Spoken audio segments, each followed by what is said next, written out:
தியானம் பண்ண போயிருக்கிறான் ஈசாக்கு. எப்படிப்பட்ட பொண்ணை தருவீரோ ஆண்டவரே?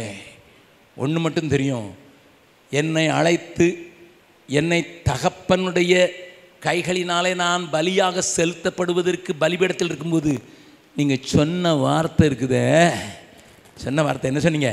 உன் சந்ததி பகைஞருடைய வாசலை சுதந்திரிக்கும். I will live up to that. I expect a girl who will fulfill your heart's desire.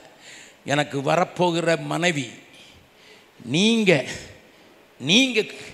என்ன குறித்து ஒரு திட்டம் வச்சுருக்கீங்களே, அதை இணைச்சி அதற்கு உகந்து எப்படிப்பட்ட சந்ததியை உருவாக்கணும்? பகைஞர்களை அழுத்தி வெற்றி கொண்டு உலகத்திற்கு ஆசீர்வாதமாக இருக்க பிள்ளைகளை பெற்றுத் தருகிறவளாக இருக்க வேண்டும். அதனால தான் ஜெபம் பண்ண போயிருந்தான். ரெபேக்கா கேட்குற அந்த யார் மனுஷன், அவளுக்கு ஆண்டவரை தெரியாது. ஏன்னா ஆண்டவர் தெரிஞ்ச குடும்பத்தில் பிறக்கலை. அதனால தான் தெரியாத, தன்னுடைய காட்டிலும் பல வயது குறைந்த ரெபேக்காளை கொண்டு வந்து உச்சரித்த போது அந்த வசனம் சொல்லுது, வாசிக்கலாம், தொடர்ந்து வாசிங்க. அவர்தான் என் எஜமான் என்று ஊழியக்காரன் சொன்னான். அப்பொழுது அவள் ஒட்டகத்தை விட்டு இறங்கி முக்காடிட்டு கொண்டாள். ஊழியக்காரன் தான் செய்த சகல காரியங்களையும் ஈசாக்கு விவரித்து சொன்னான். அப்பொழுது ஈசாக்கு ரெபேக்காளை தன் தாய் சாராளுடைய கூடாரத்துக்கு அழைத்து கொண்டு போய் அவளை தனக்கு மனைவியாக்கி கொண்டு அவளை நேசித்தான். போதும், நல்ல கவனிங்க. அப்பொழுது என்கிற வார்த்தை எல்லாம் வேதத்தில் வரும்போது நல்ல கவனமாக. எப்பொழுது? முன்னாள் வருஷம் 66 மறுபடியும் வாசிங்க. ஊழியக்காரன் தான் செய்த சகல காரியங்களையும் ஈசாக்குக்கு விவரித்து சொன்னான். யாருக்கு சொல்லியிருக்கணும்? he must have reported to whom? Abraham தான் சொன்னான். பொண்ணு வந்தா கூட்டு வரணும் அப்படின்னு இன்ஸ்ட்ரக்ஷன் கொடுத்தா யாரு? ஈசாக்கு. அதில் இன்டர்ஃபியர் பண்ணவே இல்லை. Please, no instruction to Eliezer from Isaac. No. எங்கள் அப்பா ஏதாவது சொல்லிடுவாருடா, நீங்கள் எனக்கு கொஞ்சம் பார்த்து கூட்டிகிட்டு வாங்க. என்ன தெரியுதா? மூக்கு முடியுமா கிட்டார் போடுற மாதிரி, என் ஹைட்டுக்கு தகுந்தால அந்த சைடில் செங்கல் பிடுங்குற வேலைலாம் செய்யலை. Very careful. இப்போ எலியேசர் வந்து யார்கிட்ட சொல்லியிருக்கணும்? ஆபிரகாம் சொல்லிக்கணும். நீ சொன்ன மாதிரியே நான் கூட்டேன், இப்படிலாம் நடந்துச்சு, ஆண்டவர் அனுப்பிட்டார். ஆனால் யார்கிட்ட சொல்லுகிறான்? ஏமா வாழ போகிறது அவன் தான், அவன்கிட்ட கேளு, அவனுக்கு சொல்லு. அப்பா சொல்ற கெட்டு அப்படிலாம் கிடையாது. உன் பிள்ளைக்கு மாப்பிள்ளை பொண்ணு பார்க்குறியா? பாரு, நீ பாரு, உன் இஷ்டப்படியெல்லாம் பாரு. எவ்வளோ நகம் வரும், எவ்வளோ இறக்கம் வரும், அதெல்லாம் கேட்டுக்க, நீ அதெல்லாம் கேட்டுக்க, அதெல்லாம் கேளு. ஆனால் பிள்ளைகிட்ட அதை குறித்து விவரமாக சொல்லி கர்த்தரால் வந்தது அது சொல்லட்டும், அதுவும் சொல்லட்டும். அப்போ தான் உங்கள் பிள்ளைக்கு நீங்கள் சரியான செட்டில்மெண்ட் உண்டாக்குறீங்கன்னு அர்த்தம். விளங்குதா?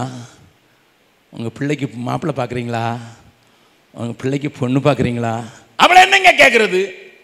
நாங்கள் சொல்கிறோம்ல, நான் கல்யாணம் கட்ட போகிறேன், கல்யாணம் கட்டி வாழ போகிறோம். அவன் ஈசாக்கு ஆண்டவர் என்ன எப்படி நடத்தினார் தெரியுமா? நான் வெயிட் பண்ணி நேர் வழியாக நடத்தினார். நான் ஒரு இடத்துல போய் நானும் முழங்கால் போட்டு, ஒட்டகத்தையும் முழங்கால் போட்டு ஜெபம் பண்ணேன். ஆண்டவரே, இப்போ ஒரு பெண்ணு வந்தா, நான் அதான் ஜெபம் பண்ணேன். கரெக்டாக ஒரு பொண்ணு வந்தா, கல்யாணமாகாத பொண்ணு வந்தா. அவட்ட போய் இப்படி கேட்பேன் என் மனசில் சொன்னேன். அப்போ அவளா சொல்லணும், ஒட்டவங்களுக்கு குடிக்க கொடுக்குறேன். அந்த பொண்ணு தான் என் மழகின்னு சொன்னேன். சரி, அதே மாதிரி சொன்னா. நான் கிஃப்டெல்லாம் கொடுத்தேன். ஆனாலும் மனசுல யோசித்தேன், இது கர்த்தரால் வந்தது தானான்னு எனக்கு இன்னும் கொஞ்சம் சந்தேகம் தெளியணும், இன்னும் கொஞ்சம் நல்லா எனக்கு கன்ஃபர்மேஷன் கிடைக்கணும். அவங்க வீட்டுக்கு போனேன், சாப்பாடு வச்சாங்க. உடனே லபக்குன்னு கோழி மாதிரி சாப்பிடல. உடனே நான் என்ன செஞ்சேன், அவங்க வீட்டாரெல்லாம் கூப்பிட்டேன். இது எங்கள் எஜமான் ஒரே குமாரன் வச்சுருக்காரு, உங்கள் வீட்டில் வந்து பொண்ணுன்னு சொல்லியிருக்கிறாரு. நான் வந்தேன், உங்களுக்கு பிடிக்குதுன்னா சொல்லுங்கள், இல்லை நான் வலதுபுறமாக இடதுபுறமாக போயிடுறேன். என்ன கேர்ஃபுல்லாக நான் ஒர்க் பண்ணேன் ஈசாக்கு. I at every step try to understand God's plan, God's heart, தேவனுடைய திட்டத்தை, தேவனுடைய சித்தத்தை, தேவனுடைய வழிநடத்தல தெளிவாக புரிந்த பின் தான் கூப்பிட்டு வந்திருக்கேன். அப்பொழுது ஃபினிஷ். உடனே நானாக இருந்தால் என்ன சொல்ல தெரியுமா? கொஞ்சம் அப்பாட்ட கேளுங்க, அவர் தானே அனுப்புனார், அவர் செக்லிஸ்ட் போட்டு அனுப்புனார்ல, செக்லிஸ்ட்லாம் அவரை செக் பண்ணுங்க. அது பிறகு நோ நோ. அப்பொழுது ஈசாக்கு ரெபெக்காளை மனைவியாக சேர்த்து கொண்டு, அதுக்கு பிறகு தான் லவ் ஆரம்பிக்குது. பக்கத்தில் இருக்கவங்க சொல்லுங்க, லவ் கல்யாணத்துக்கு பிறகு தான் ஆரம்பிக்கணும். முன்னால் ஆரம்பிச்சுன்னா எங்கேயோ கோணல் இருக்குன்னு அர்த்தம். கூட படிக்கும்போதே பார்த்துட்டேன். நாங்கள் ரெண்டு பேரும் ஒன்றா திடப்படுத்தல் நடிக்கும் போதே எப்படியோ தெரில, இந்த லைனில் அவள் வந்தா, அந்த லைனில் நான் வந்தேன். நேராக இருக்கிற பொண்ணு தான் எனக்குன்னு ஜோம் பண்ணிகிட்டே வந்தேன். திடப்படுத்தல் இதெல்லாம் நான் ஒன்றும் சொல்லலை, நடந்ததை நடக்கிறது தான் சொல்கிறேன். திடப்படுத்தல் லைனில் இவர் வராரு, இவளும் வருகிறாள். அப்பொழுது நான் ஓரக்கண்ணால் பார்த்தேன், எனக்கு நேராக வருகிறவள் தான் எனக்கு மனைவியாக இருக்க வேண்டும். இன்றைக்கு நாங்கள் திடப்படுத்தப்படுவதுக்கு போகிறோம், நாளைக்கு மாப்பிள்ளையும் பொண்ணுமாய் போவோம் அப்படின்னு பார்த்து, அதனால இருந்து அவள் எந்த காலேஜ் போகிறாளோ அந்த காலேஜ் வாசல்லையே போய் கடந்தேன். உங்கள் முதல்வர் ஸ்டாலின் சொல்லுவது போல. ஹலோ, உங்களுக்கு அது தெரியாதோ? சரி வேண்டாம், தெரியாதவங்களுக்கு சொல்லி பிரயோஜனமே இல்லை.